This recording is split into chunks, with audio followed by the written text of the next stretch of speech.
I'd like to make welcome to Farewell Drifters to Sudzin Country. Welcome, guys. Hey, thank you very much. Welcome to Sudzin Country.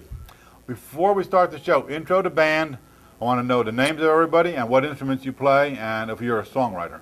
All right. Yeah, sure. I'm Joshua Britt. I play the mandolin, and I'm a songwriter. There you go.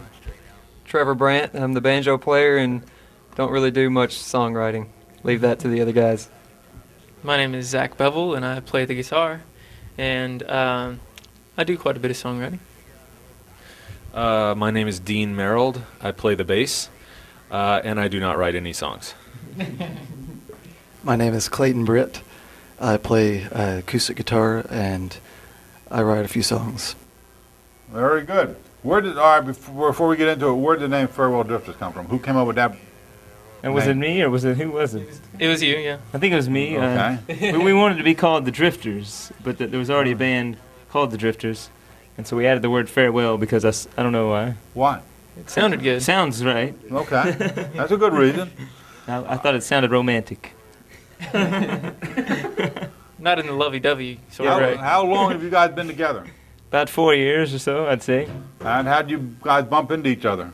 Let's see. We all kind of did it one by one. Our banjo player. Who started? Our banjo player here. He was. Me and him lived in the dorms of Western Kentucky University. Okay. And we. I was a freshman there my first year, and I was studying, and all I could hear was electric guitar music, and it was it was this guy. Okay. And I figured if I couldn't beat him, I'd just join him. There you go. So I walked over and asked him. I said, "Can you teach me how to play guitar?" Because I didn't know how to do anything yet, and he gave me a washboard. And Oh yeah, well that was a good instrument. Yeah. So I think that's what started us into folk music at least. There you go. Washboard music. That helps out. And where'd you bump into the other three characters? The other three, that's my brother over down there with the mustache. You bumped into him early on. That's right, early on. Yeah. They ignored each other. Early on. We'd known each other, but we didn't really like each other. Okay. He played in a heavy metal band called Melanoma, which he started himself. Okay. And That's true. that's a true statement. Yeah. All right. Well, where'd you pick up these two middle guys here? Our lead singer, Zach, he was walking around in Nashville. We needed a lead singer, and he was walking around with a guitar in Nashville, Tennessee. On the street? Yeah, just like everybody is down yeah. there, And Trevor walked up and he said, "Do you sing bluegrass music?" And he said, "How did you know?" He was the lead singer of the bluegrass ensemble at Belmont University. That's so. Wow. And we tried to get him to quit school, but he made us wait him out. So we all moved in on his couches. There you go. And how did you get hold of Dean? Yeah, Dean Merrill. He's our newest member. He's been with us about a year or so. Okay. I don't know. We met him through a friend and tried him out, and within about 2 notes, we knew he was just right for us. That was my next question. How did you know that all of you guys would blend together? The chemistry was going to work. How did you know that? I don't think we necessarily did. Okay. Yeah, right. It was a trial by fire. Okay. We didn't know how. I mean, we all kind of learned together. Yeah, we all kind of learned to play bluegrass together. None except of us for with Dean. really played it. Okay. I'd been playing bluegrass for about a year before I met these guys, so I was still pretty new to the genre myself. All right, let's talk about what's going on right now. You have a 3-song CD out. Yeah. Yes. Flip side A and B.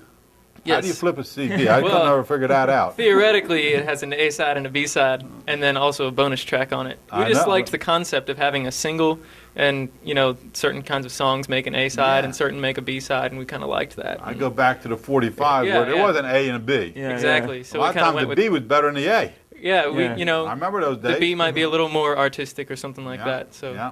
Sometimes their label puts out the A and then they buy it, and the B kicks butt more than the A. Yeah. You know. Yeah, So the 2 songs are very different, and that's why we picked one that.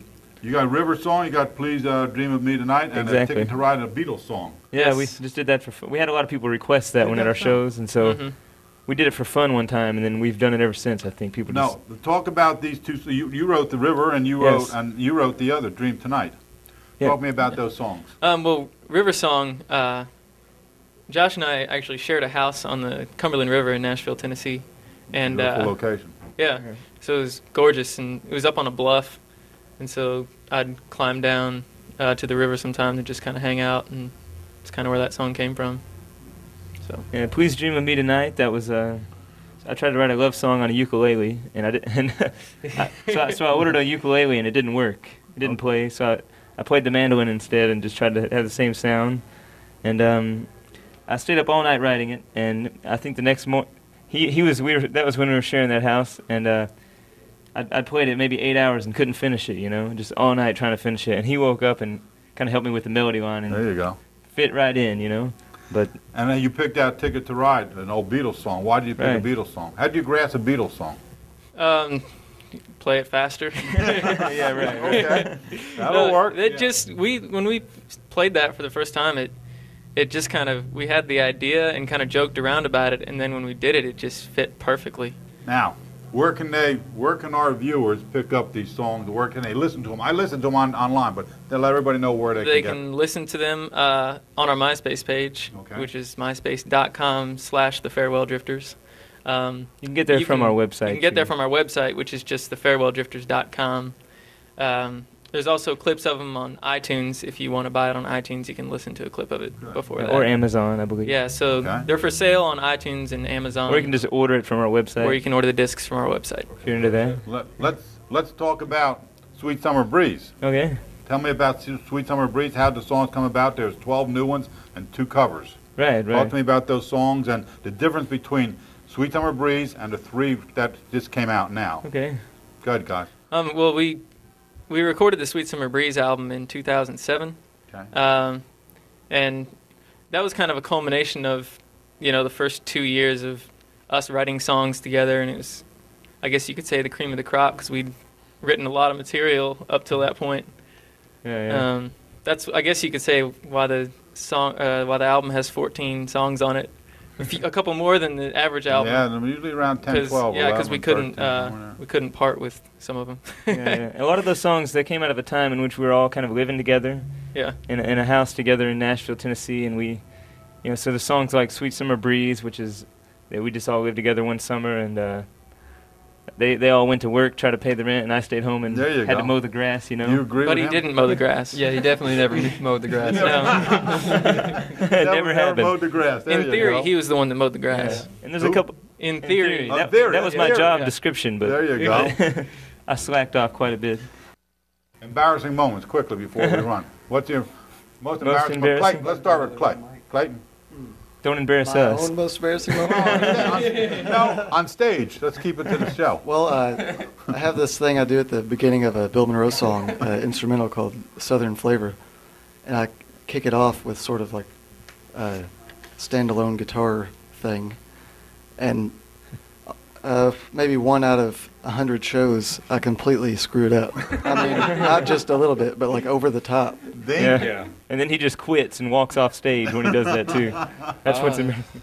I don't know. I guess, within the first couple months of playing, I did a gig, and I didn't really know the songs very well, and we didn't have the best sound, and I really struggled with that. And fortunately now we're so good. We've played so much together that we can get through a lot of examples. Zach? I'm the singer, and I forgot the words. that can happen. Trevor? Let's see. Let me put one on this guy. He does a lot of talking during the show, so some of it goes really well, and let's just say some of it doesn't go quite so well. I'm embarrassed for him on some nights. I'm proud of everything I've ever done. I've got nothing to be ashamed of. No such thing as embarrassing moment, huh? Run the website past everybody, because I'm going to wrap up here. It's thefarewelldrifters.com. F-A-R. F-A-R-E There you go. drifter.